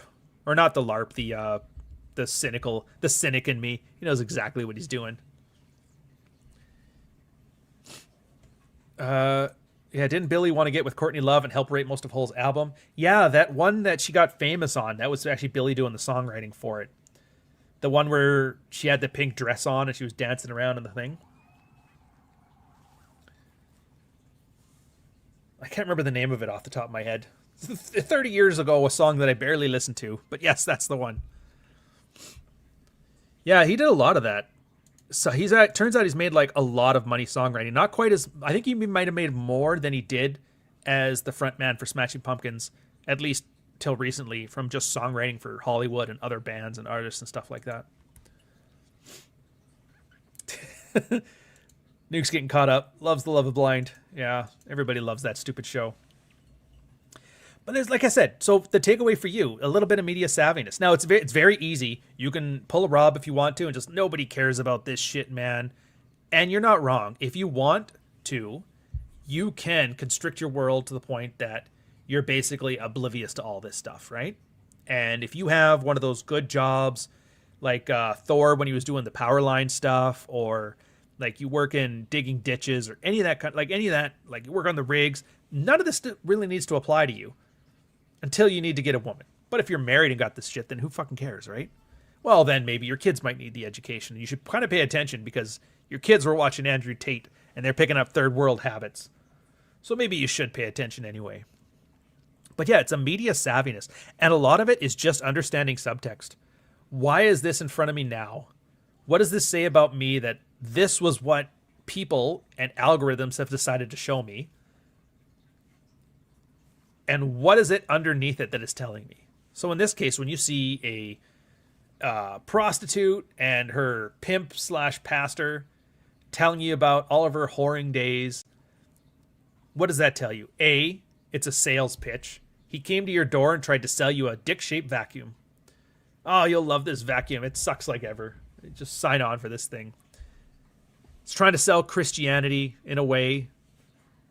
As a girl, oh, did you take too much dick in your youth? Well, if you really like God, you'll find yourself a nice, appreciative husband, just like me. And then as the guy, hey, are you that 30-year-old virgin? Well, just stick it out, man. These reformed whores will bring him in there, and she take all that experience and give it to you. 3 kids in 5 years, man. That's how much sex you're going to be having there. And then his way of like, hey, look, she's a hottie. This is what I'm begging. There's a lot of that shit, too, where guys are like, they'll check their wife breastfeeding, and they'll like post that shit on social media. It's like, hey, look at my wife's giant tits. You're like, what the fuck are you doing, dude? Look at how hot my wife is. It's like, it's not your wife anymore, man. It's our wife. Ryan Amogs. I don't even have to Amog Clavicar. The Florida justice system's about to Amog Clavicar. Yeah, when am I going to do a collab with Clavicar? No. First off, I'm not part of that marketing network. I don't have the right PR team. Secondly, why? He's a rich kid whose daddy paid for him an exposure. I don't know what to tell you. My plan is to get the fuck out of here. Eventually get to the States, but I might have to go through like Central America. So we'll see what happens, or South America. Or who knows, maybe the economy will bottom out. They'll kick all the Indians out. Real estate will do a reset. And then I'll be able to take all this money and just live like a king in Canada. I doubt it, though. It's probably just going to get worse here. Wasn't he Peter Thiel funded? You know what? This is one of those things. So I know about Peter Thiel. Apparently he's got like a big network. He's like the George Soros of the right wing. But I don't know enough. Like, why is he the villain? All I know is that he paid for Hulk Hogan to sue Gawker. I don't know what he's known for. I don't know anything about the conspiracy theory. I've never done the rabbit hole. I've never looked at the iceberg. It's one of those things that I gotta get around to. Feel like it's time to step back. Oh, dude. You know what? It's not even that you have to step back. I mean, I know you're just joking around, but it's not even that you have to step back. It's the same thing that I found out when you're doing like the podcast and the red pill stuff and you're talking about the red pill people and the red pill things and the red pill circle. If you don't have a social network outside of the internet, that becomes your only inputs for life. And so you can't help but have it affect you. But like for me, I got friends. I go fly down to go see them. They're down in Halifax. They're down in Victoria. I got some friends in Toronto. We'll go out, grab a coffee. We'll talk about random things. I got my own things I'm working on. I'm writing books that have nothing to do with red pill other than like as a thematic thing. Like nothing to do with Myron in here. So it's very easy for me to dip my water in, do a little bit of gossip, talk some shit about Clavicar and Pastor Cuck. Because I got something else. So yeah, it's not even so much walking away. It's like having something better to do. It's the fridge. You know the fridge? You get up, you're bored, it's Saturday, nothing on the go. You get up, you walk over to the fridge, you open the fridge, you look in the fridge, you scan the top shelf, there's mustard, there's mayonnaise, there's some beets in the back and a bunch of pickled onions. You look in the middle shelf for some lettuce and whatever, and you look at the bottom shelf, oh, there's cheese and some ground beef, but I gotta cook it. And then you just close the fridge. Turns out you weren't hungry. Excuse me. You're not hungry, you're just bored. I would equate too much red pill with the same thing. You're not actually mogging or whatever the fuck they want to say. You're just bored. You're bored. You don't have a social life. Now, Nuke, you got a social life. I don't think you need to worry about it. But yeah.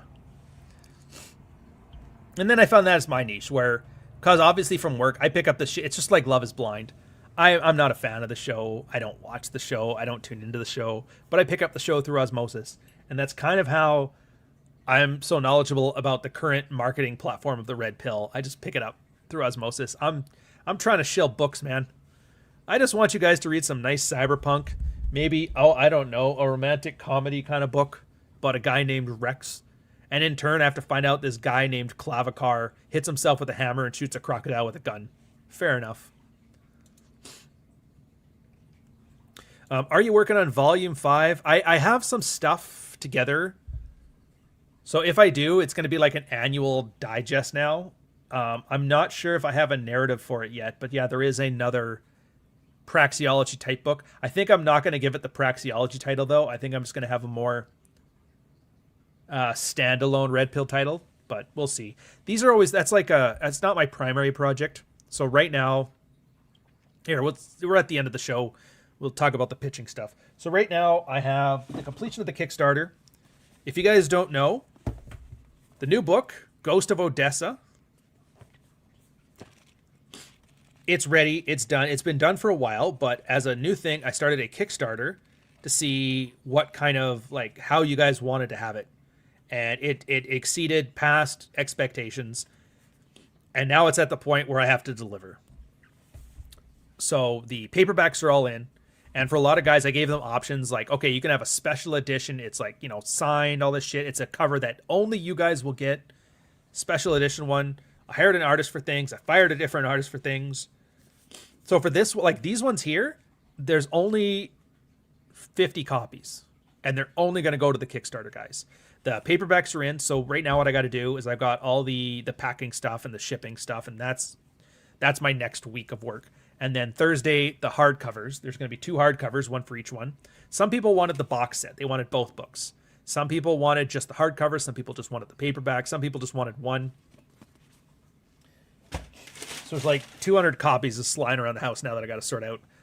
And that's going to be awesome, which I probably won't do it again because now this is like 2.5 months that I could have gotten a lot further in the new book than I was. And I do have a new book that I've just kind of gotten started now. I've got maybe 1 or 2 chapters finished, starting a third. And its working title's called The Road Trip, but it's going to have a better title than that. It is a spiritual sequel to The Dog Walker. It's about a couple that get together, and their first, like, one of their first dates is taking a road trip from, like, Seattle down to the southern tip of the Baja. And it's kind of like a, you know, the Rollo article, Bros Before Homes, Are You Experienced? Where they talk about women just want men to grow up, and then women are being raised as defective men, and men are being raised as defective women. I took all of those concepts and I put it around a story of 2 people kind of growing up. I'm probably going to be making it a little more literotica-ish to try and see if I can tap into that market and if I can use that writing skill, but we'll see. As it goes, we'll know. Spiritual sequel. Is Jesus involved? No, but Limp Bizkit is. Limp Bizkit is involved. Like, what? I don't even like Limp Bizkit. It just fits thematically.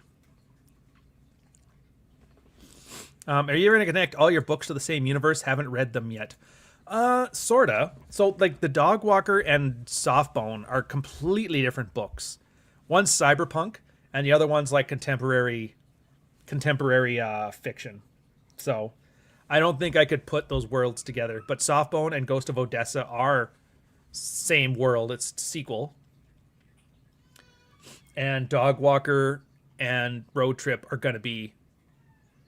It's kind of the same world. It's basically like life. It's a fictional story, but it's the same Earth you know now. They're usually just set in like the 2000 and 2010s. Shaggy tired drop kicking Fred Durst.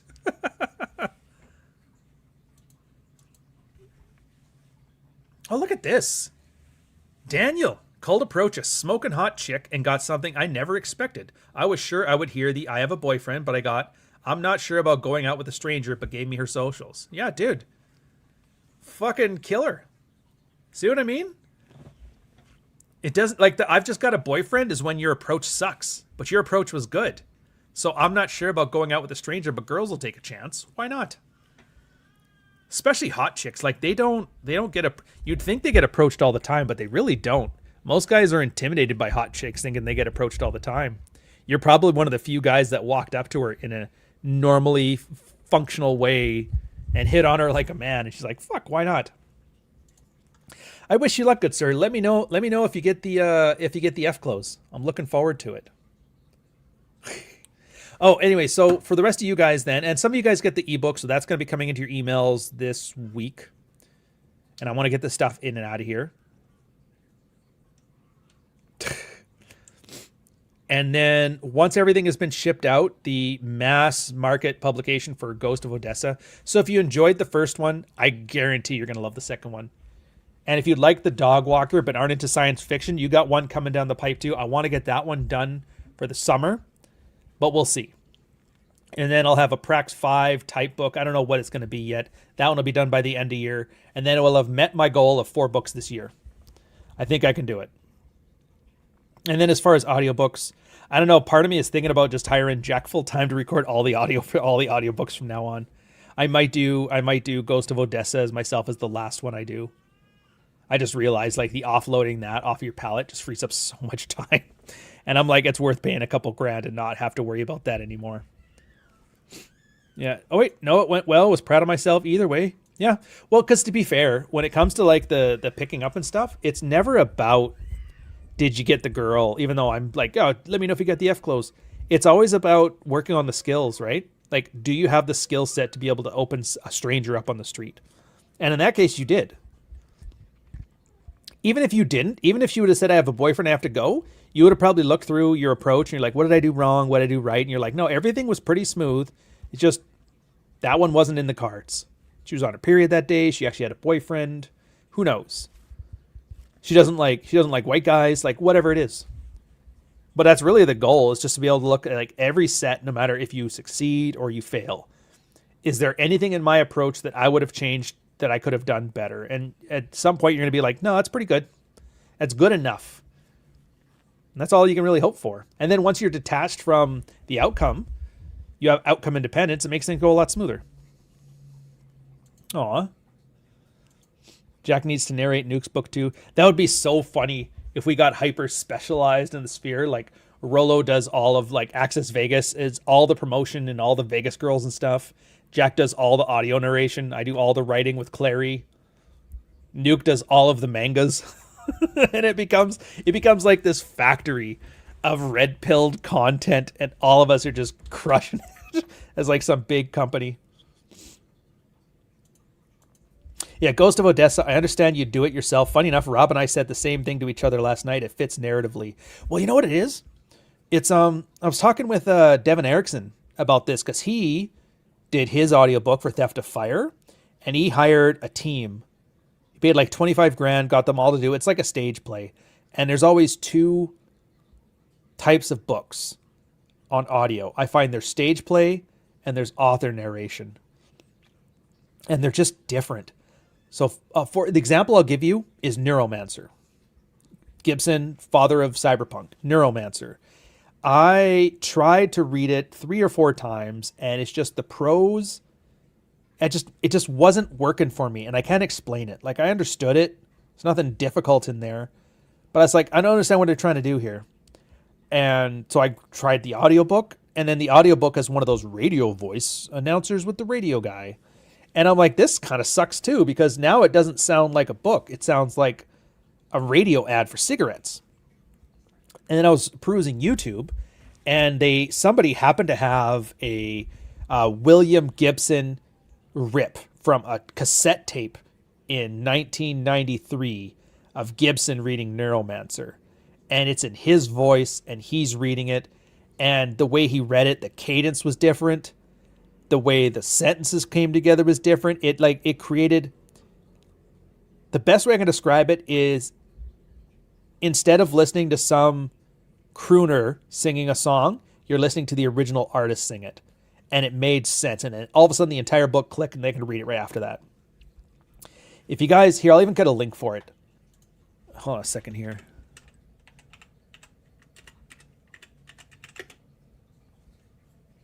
Audiobook.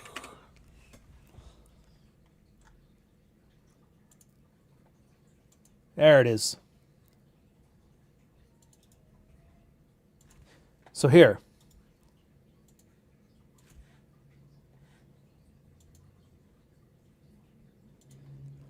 Now, if you listen to it, he does not have a radio voice at all. But it makes sense hearing it in the author's voice. And this is when I realized what I like in audiobooks. I like it as if the narrator, the author, is telling me a story, as opposed to a professional reader is reading me a story, or the stage play is reading me a thing. And I don't know if there's a right answer to this, because he is adamant about, I want this to be like as close to the theatrical experience as possible. I want the characters to be real characters. Everything is outside of him. And for me, I'm like, everything is internal to me. What's the right answer? I don't know. But that's the path I've chosen, and that's the path he's chosen. I have no idea if Herbert recorded Dune for himself. I don't know. Yeah. So here. Right here. Brother-in-law got me a copy of Neuromancer. I couldn't get through it myself.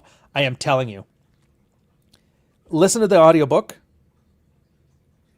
Like, just listen to the first part. There's like 8 parts in this one. Just listen to the first part. I bet you anything, the book will click right after that. Yeah, I just realized I can export all my posts what's from Substack. I was doing it manually. Oh, you poor bastard. You poor bastard. Yeah.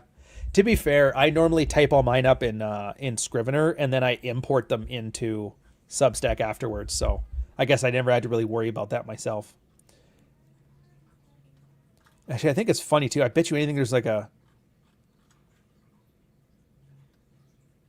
If I search... I'll see if they have the other one on here, too, where it's just the regular voice. I think it's this one. No. Somewhere on here, they have... Shut up. Somewhere on here, they have like a radio voice reading it. Oh, here it is. Neuromancer radio play.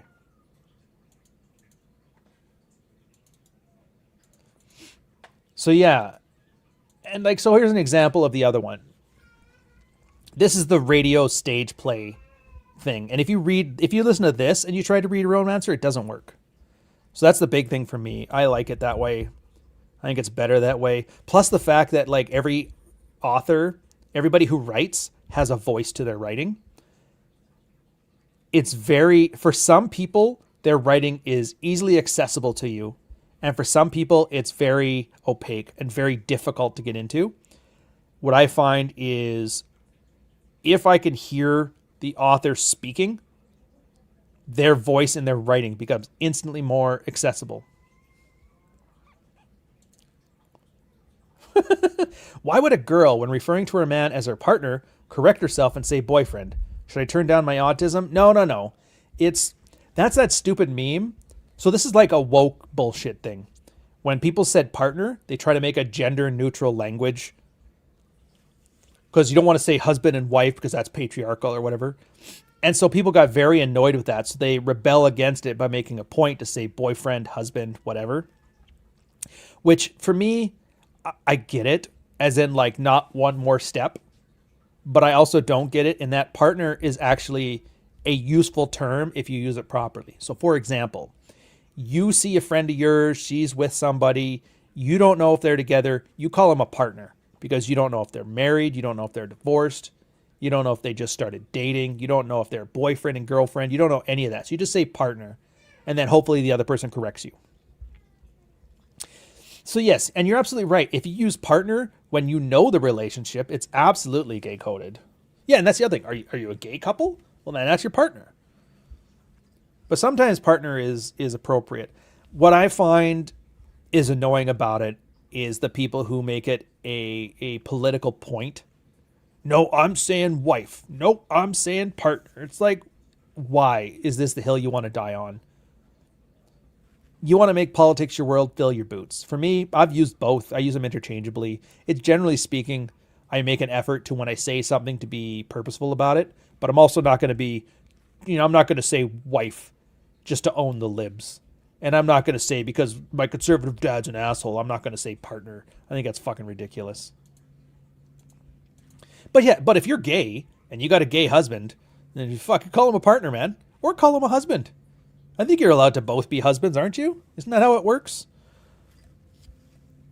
Unfortunately, since I stopped doing live streams with Rob, I haven't had much impact on gay culture, so say the word. I got scorned by my family for calling my wife my wife. That's funny. Dad, sit the fuck down. Nobody cares. I've seen Rich get derailed on that in conversations. Yeah, that's the problem I have with all of these little stupid games. And maybe it's because I've had a partner for like 15 years now. But I find with all these little games, all they seek to do is kind of manipulate you into stepping on yourself and tripping over your own words. And then that's how the other win. Oh, wait a minute. You said partner a second ago, and then you said this, and you said this. It's like, wait, that's not what I said. It's because you're falling into their frame. Just don't. What did you say? I don't know, partner. Did you mean wife? Sure. I don't care. Call her what you want. Heck, sometimes I'll just say my old lady. Honestly, and that's my favorite. I love calling her my old, like as in the old malt shop. My old lady. Why is that? She's not old. Yeah, but you just say, not old. Old lady. It just has that old-timey vibe to it when I'm like clearly not old-timey. I don't know. I enjoy it. Have you crossed any Ohio beard tards in your... I don't know what the fuck that is. I don't know. Well, first off, Ohio is not near the ocean. And it's not near the coasts. So I probably don't know. I don't care, or if you care... Oh, I don't know if you care, but I think if you edited your books more heavily, you could probably transcend the red pill label. Oh, absolutely. I feel like reviews would write you off purely for typos when looking online. You must have one of the old versions. Some of the older original books have typos, but they're, for the most part, they come out picture perfect now every time. Including all the old ones have been corrected over the years, so they're pretty much flawless too.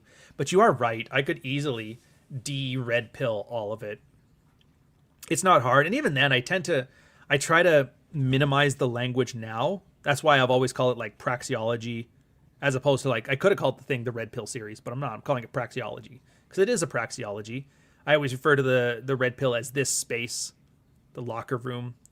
I'll use the words red pill occasionally, but I find it's just in a matter of fact way. And I find that's important because I don't want to lead with like, this is red pill, because then you get that entire tater sphere stink on you. And so I just kind of mention it offhand because it's the same as using words like alpha and beta and gamma and whatever. There's so many people that have used it over the years. It'll be fine. And in fairness, reviews don't really matter. Audience matters. My email list is more important for my books than the biggest tastemaker in New York talking well of the book.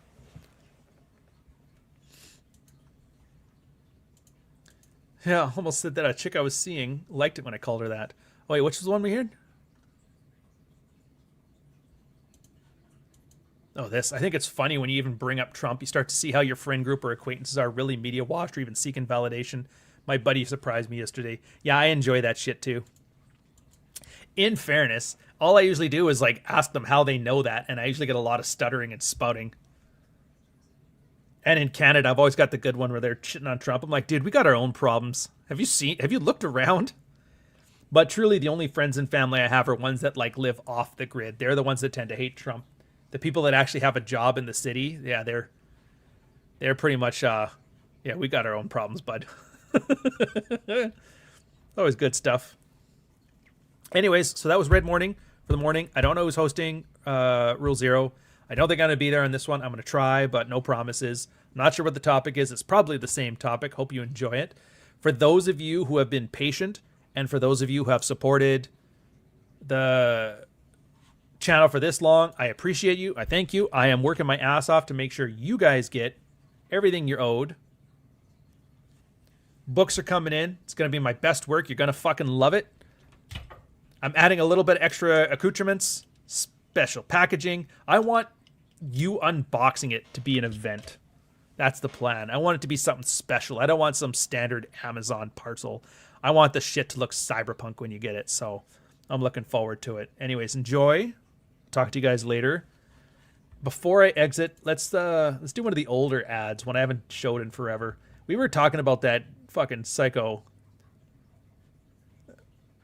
Oh, yeah. So I used to be a pretty strong feminist. I've actually become a feminist again. Feminists, though, can be some of the worst people you'll ever meet. They can be like some of the most nasty. They'll take advantage of contradictory world values, right? Worldview, which is that like I'm talking about like psychology and mental health for men, and yet I'm in a field that like is overly feminized and shoving drugs down men's throat. And I'm like, and I'm still recommending it because I don't want to lose like the baby out with the bathwater. Just because not all therapists are well trained to work with men. Just because a lot of therapists might even be biased against particularly like incel type men. If they hear misogynistic language at all, they might like shut you down. So and it was just difficult because I didn't want to be like super like nasty and mean or anything.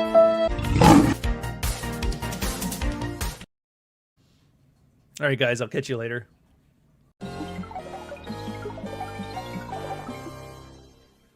And Ryan Stone. He's a halfway decent looking guy, a nice smile. You have to get through that wall because he... 79T 2458 Learning Corp Little Red Riding Hood, take one.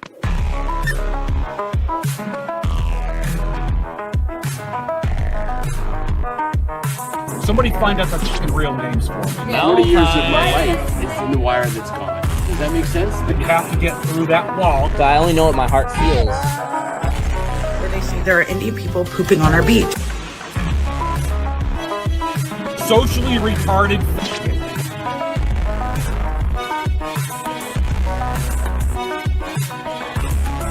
It's a spool of wire. 40 years of my life is in the wire that's gone.